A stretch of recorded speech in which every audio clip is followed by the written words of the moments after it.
Marvel's Midnight Suns combines exciting combat animation with a turn-based card system for each character, including Blade. Each hero has their own deck full of special abilities and attacks suited to their style. For example, Blade the Vampire Hunter focuses on making his enemies bleed and steal their life despite their best attempts to block it. Blade's deck is designed to support his In Cold Blood passive. This ability has a percentage chance to inflict bleeding after dealing damage. At the end of the turn, the enemy with bleeding takes damage equal to the amount of bleeding on them. As the only character with the bleed ability, the best Blade deck build adds as much bleed as possible and takes advantage of its effects. The best cards for the best Blade deck in Marvel's Midnight Suns. According to YouTube channel Fextralife, Blade's cards are powered by his awesome skill card Make 'em Bleed, which immediately draws a card and causes the next two cards to apply 2 bleed when they attack. This card is worth upgrading to Make 'em Bleed Plus because it draws 2 cards and applies bleed to 3. After all, updating your maps is one of Midnight Suns' best beginner tips. Players must add 2 copies of this card to their deck to continue the carnage. Strike also has 2 in Blade's deck and does a chain attack on 2 or 3 targets when boosted.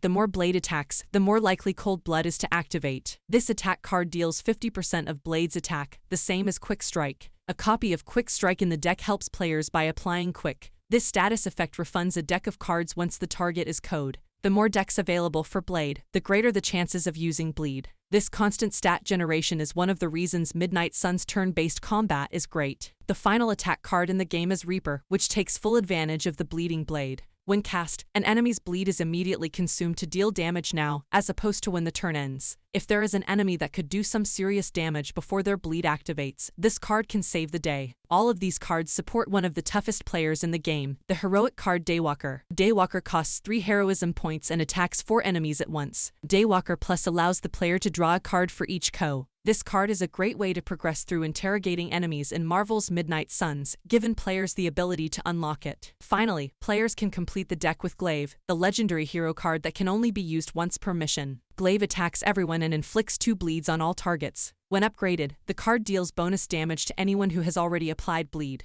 Blade is a great early game damage hero. Using bleed, he can slowly eliminate any opponent, ignoring their block or resistance status. This deck is a great way to ensure Blade can shine in Marvel's Midnight Suns. Thank you for watching. Please like and subscribe and support my channel.